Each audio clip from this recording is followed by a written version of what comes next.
Good evening friends, welcome to my YouTube channel maths भक्त। एक बार फिर से मैथ्स की भक्ति में डूब जाने का समय हो चुका है और आज हम लोग बेटा इन्वर्टिबल फंक्शन के बारे में डिस्कस करने जा रहे हैं। What is the invertible function? तो ज़्यादा टाइम बर्बाद ना करते हुए सीधे हम टॉपिक पे आते हैं कि इन्वर्टिबल फंक्शन क्या होता है। Invertible function is also known as the bijective function. Invertible function को हम लोग बाइजेक्टिव फंक्शन भी कहते हैं। बाइजेक्टिव फंक्शन क्या होता है? What is the bijective function? Bijective function और इन्वर्टिबल फंक्शन मीन्स, बाई मतलब क्या होता है? दो। बाई मीन्स क्या होता है? अगर हम बात करें यहाँ पर तो बाई बाई मीन्स होता है टू, यानी एक ऐसा फंक्शन जो दो तरह की प्रॉपर्टी को शो करता है, दो तरह के फंक्शन को फॉलो करता है, वो तुम्हारा क्या कहलाता है? इन्वर्टिबल। यानी बाइजेक्टिव फंक्शन, इन्वर्टिबल फंक्शन वो फंक्शन होता है जो वन वन हो एंड ऑन टू। हमने क्या कहा? ऐसा फंक्शन वो ऐसा फंक्शन जो दो तरह के फंक्शंस की प्रॉपर्टीज को फॉलो करता हो। जैसे ऐसा फंक्शन जो वन वन भी हो और ऑन टू भी हो, वो फंक्शन हमारा क्या कहलाता है? इन्वर्टिबल फंक्शन कहलाता है। मैं फिर से रिपीट करता हूँ, इन्वर्टिबल फंक्शन क्या होता है? Invertible function is also known as the bijective function. और बाइजेक्टिव फंक्शन क्या होता है? जो वन वन फंक्शन और ऑन टू फंक्शन दोनों होता है। ऐसा फंक्शन जो वन वन ऑन टू दोनों होता है वो हमारा क्या कहलाता है? इन्वर्टिबल फंक्शन कहलाता है। ठीक है, तो वन वन के बारे में आपको पहले ही बता चुके हैं पहले लेक्चर में कि वन वन क्या होता है। वन वन क्या होता है? जिसमें आपके एक एलिमेंट से, हर एलिमेंट से एक अलग अलग क्या होता है? रिलेशनशिप होता है। ठीक है, इसका ये रिलेटेड है। और ऑन टू क्या होता है? जिसकी प्री इमेज होती है। ये हम आपके पहले दो वीडियो में डिस्कस कर चुके हैं। ठीक है, तो आज हम इन्वर्टिबल फंक्शन को डिस्कस करने जा रहे हैं। हमने बताया एक ऐसा फंक्शन, ये पहले हम थोड़ा सा आपको क्विक रिव्यू करा दे रहे हैं। ये अगर वन वन फंक्शन होना चाहिए, वन वन भी होना चाहिए और क्या होना चाहिए? ऑन टू भी होना चाहिए। वन वन का मतलब होता है जैसे ये कोई सेट ए है, ये सेट बी है और ये आपस में क्या रिलेट है। ठीक है, मान लो ये ए है, ये बी है, ये सी है, ये डी है, ये ई है, ये एफ है। तो ए का डी से, बी का ई से, सी का एफ से, देखो ये रिलेट है ना वन से वन में, यानी इसकी इमेज ये है, इसकी इमेज ये, इसकी इमेज ये है। ठीक है, तो ए से बी में रिलेटेड है तो ये वन वन हो गया। और ऑन टू क्या हो जाएगा? जैसे ये मान लीजिए क्या है, ये ए है, ये बी है। ऑन टू फंक्शन वो सारे फंक्शन होते हैं जिसमें रेंज और को डोमेन इक्वल होते हैं। ऑन टू फंक्शन क्या होते हैं?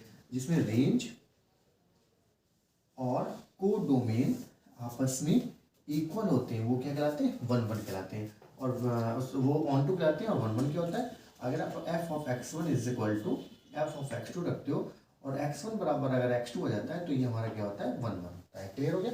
तो ये हमारा क्या है? वन वन होगा। ऑन टू मान लीजिए यहाँ पे एक है, बी है, सी है, ये ए है, ये बी है, सी है, ये डी है, ये ई है, ये एफ है।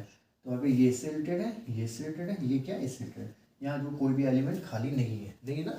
तो अगर कोई भी एलिमेंट यहाँ खाली नहीं होता तो वो क्या होता है? ऑन टू फंक्शन होता है। और ऑन टू फंक्शन में क्या है? रेंज क्या होना चाहिए? को डोमेन। यहाँ पे रेंज क्या है? डी ई एफ है। और को डोमेन भी क्या है? डी है, ई है, एफ है। ठीक है, तो जहाँ पे रेंज को डोमेन के बराबर होता है तो वो क्या हो जाता है? ऑन टू फंक्शन होता है। ये ऑन टू फंक्शन कब नहीं होगा?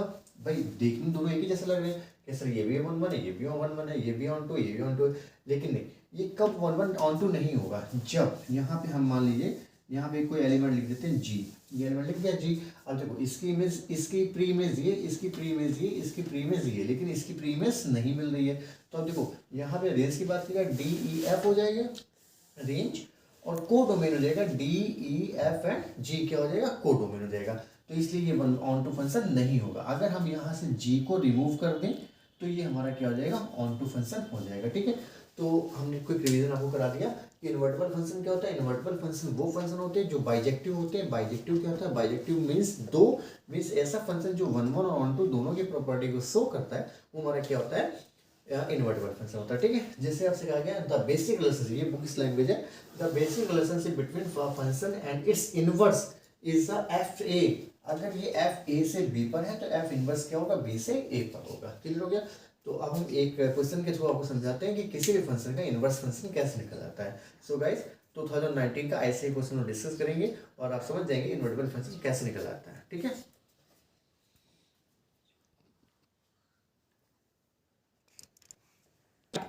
सो बेटा अब हम लोग एक क्वेश्चन डिस्कस करेंगे जो कि 2019 से पूछा गया है और आपसे कहा गया है कि क्वेश्चन क्या कह रहा है कि आपको इसको इन्वर्टिबल फंक्शन निकालना है। ये एक फंक्शन दिया गया एफ एक्स आप देख पा रहे होंगे क्या है 8x प्लस 3/5x माइनस 8, ये आपका फंक्शन दिया हुआ है और आपको इस फंक्शन से क्या निकालना है, इसका इन्वर्टिबल फंक्शन निकालना है। इन्वर्टिबल फंक्शन मतलब बाइसेक्टिव निकालना है। बाइसेक्टिव मतलब पहले इस फंक्शन को 1 1 होना पड़ेगा, फिर इस फंक्शन को ऑन टू होना पड़ेगा, और जब दोनों ही चीजें हो जाएंगी, 1 1 भी हो जाएगा, ऑन टू भी हो जाएगा, तो हम इसका क्या निकाल लेंगे, इन्वर्टिबल निकाल लेंगे। क्लियर हो गया। तो सबसे पहले बेटा ध्यान रखना, किसी भी चीज का, किसी भी फंक्शन को निकालने के लिए, इन्वर्टिबल फंक्शन निकालने के लिए सबसे पहले आपको उस फंक्शन को 1 1 होना पड़ेगा। 1 1 जैसे वो फंक्शन होता है, फिर उस फंक्शन को ऑन टू होना पड़ेगा, और ऑन टू जैसे ही हो जाता है तो वही फंक्शन हमारा क्या हो जाएगा, इन्वर्टिबल फंक्शन हो जाएगा। क्लियर। तो सबसे पहले हम लोग शो करते हैं, यहाँ पे पूछा भी गया है कि कह रहा है F if function A to A, अगर कोई फंक्शन ए से ए पर है और फंक्शन की जो रेंज है वो 8/5 एक्सपेक्ट 8/5 को छोड़कर सारे रियल नंबर हो जाएंगे। जैसे यहाँ पे 8/5 रखोगे तो 1/0 मिल जाएगा, जो कि नॉट डिफाइन जाएगा, मतलब ये फंक्शन केवल और केवल 8/5 पे क्या डिफाइन नहीं होगा। तो कह रहा है so that function fx is equal to 8x plus 3/5x minus 8 is 1 1। आपको क्या शो करना है कि ये 1 1 होगा, ये ऑन टू होगा, तब आपको f इनवर्स निकालना होगा। ठीक, तीन बातें करनी है, 1 1 होगा, ऑन टू होगा और f इनवर्स निकालना होगा। तो सबसे पहले fx बताओ क्या दिया गया है।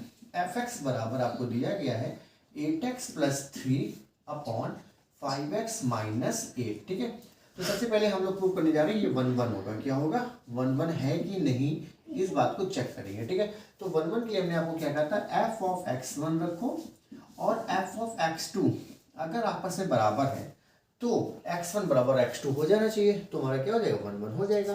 तो देखो बेटा, x की जगहों पे x1 रखो, तो f of x1 is equal to कितना हो जाएगा, 8x1 plus 3 whole upon 5x1 minus 8, ये f ऑफ x1 आ गया।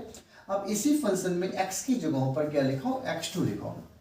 तो now f of x2 is equal to 8 of x2 plus 3 whole upon 5 of x2 minus का 8। Clear हुआ। तो हमने क्या किया, फंक्शन में x की जगहों पे क्या लिख दिया, x1, फंक्शन में x की जगह पे क्या लिख दिया, x2, और ये हमारे पास मिल गया। ये मान लीजिए इक्वेशन नंबर फर्स्ट हो गई, ये मान लीजिए इक्वेशन नंबर क्या हो गई, सेकंड हो गई। अब हमें फंक्शन को आपस में इक्वल करना है, तो f of x1 is equal to f of x1 is equal to f of x2 किया, तो यहाँ पर क्या हो जाएगा, 8x1 प्लस का 3 होल अपॉन 5x1 माइनस का 8, सेम एस क्या हो जाएगा, 8x2 प्लस का 3 होल अपॉन 5x2 माइनस का 8।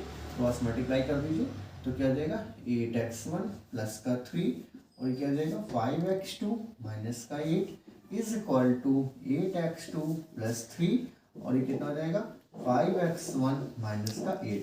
मल्टीप्लाई करो, 8 5 जा 40x1 x2, 8 8 जा 64 माइनस 64x1, 3 5 जा 15x2 और 3 8 जा 24x2, 24। ठीक है, ना यहाँ बेटा 8 5 जा 40x1 x2 और 8 यहाँ पे गया माइनस का 64x2। ठीक है, 64x2, नो 3 5 जा 15x1, नो 15x1 और माइनस का 3 8 जा 24। देखो माइनस का 24 माइनस का 24 माइनस का 40x1 x2 40x1 x2।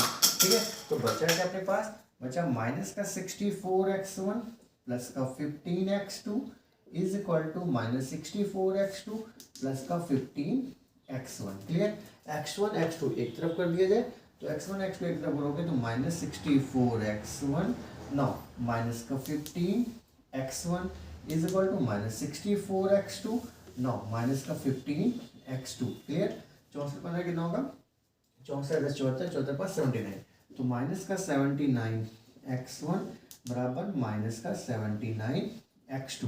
No बेटा x 79 79 कैंसिल हो गया, तो देखो यहाँ पर क्या आ गया, x1 बराबर x2 आ गया, तो ये फंक्शन हमारा क्या हो गया, 1 1 हो गया। क्लियर हुआ, मतलब हमने अगर f ऑफ x1 बराबर f ऑफ x2 किया है फंक्शन में, तो अगर x1 बराबर x2 आता है तो फंक्शन हमारा क्या हो जाता है, 1 1 हो जाता है। क्या हो जाता है फंक्शन हमारा, 1 1।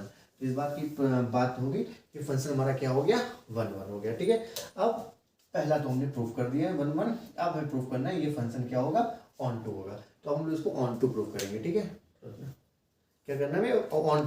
तो देखो बेटा 1 1 प्रूफ हो चुका था, अब हमें क्या करना है, ऑन टू प्रूफ करना है। ऑन टू के लिए हमें क्या करना होगा, fx बराबर दिया हुआ था कितना, 8x प्लस 3 और होल अपॉन 5x माइनस 8। ठीक है, हमें क्या करना है, fx को पूरा y के बराबर मान लो, तो y बराबर हो जाएगा 8x plus 3 upon 5x minus 8। हमें फिर से क्रॉस मल्टीप्लाई करना है, तो क्या हो जाएगा y of 5x minus 8 is equal to 8x plus 3। अंदर लेके बेटा, तो 5xy माइनस का 8y is equal to 8x plus का 3। x एक तरफ कर लो, तो 5xy माइनस का 8x is equal to 3 plus 8y। यहाँ से क्या होगा, x कॉमन निकाल लो, तो क्या हो जाएगा 5y minus 8 is equal to 3 plus 8y। अब जो क्या हो जाएगा, इतना हुआ, x इज इक्वल टू कितना हो जाएगा, तो x इज इक्वल टू हो जाएगा 3 plus 8y whole upon 5y minus 8। हमने क्या किया, इस पूरे x के फंक्शन को हमने क्या कर दिया, y में कन्वर्ट कर दिया। देखो ना, यहाँ पे क्या था, y is the function of x था, अब क्या हो गया, x is the function of y। अगर हम उसको पूरे को y मान रहे हैं, तो यहाँ पे क्या था, y is the function of x, यहाँ पे क्या हो गया, x is the function of y। अब इसकी रेंज निकालो, तो रेंज क्या हो जाएगा, 5y minus 8 is equal to 0। तो 5y बराबर कितना होगा 8, then y is equal to क्या हो जाएगा 8/5। देखो इसकी रेंज क्या आ रही है, कह रहा है कि अगर y की वैल्यू 8/5 नहीं रखी जाए और कुछ भी रख दो, तो फंक्शन क्या हो जाएगा, डिफाइन हो जाएगा। केवल y/8 पे नहीं हो रहा है, तो यहाँ पे इसकी जो रेंज हो जाएगी, वो रेंज क्या हो जाएगी, एक्सेप्ट, रेंज कितना हो जाएगा, एक्सेप्ट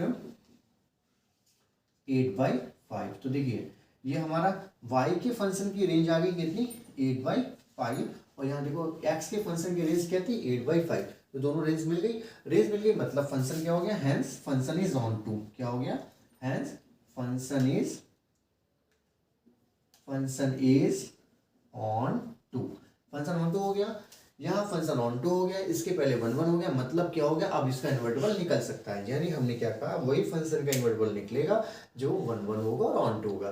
तो बस अब क्या करना, फंक्शन को, ये जो निकला, ये फंक्शन तुम्हारा क्या हो गया, ये x बराबर अगर 3 प्लस 8y है अपॉन 5y माइनस 8, तो यही बेटा इनवर्स फंक्शन होता है, f inverse y is equal to 3 plus 8y whole upon 5y minus 8। तो ये फंक्शन हमारा क्या निकल चुका है, इनवर्स फंक्शन निकल चुका है। ठीक है, तो x बराबर f इनवर्स y बराबर 3 plus 8y upon 5y minus 8 is the inverse function. So हमने क्या किया, इस फंक्शन का इन्वर्टिबल फंक्शन ये निकाल दिया। क्लियर हो गया।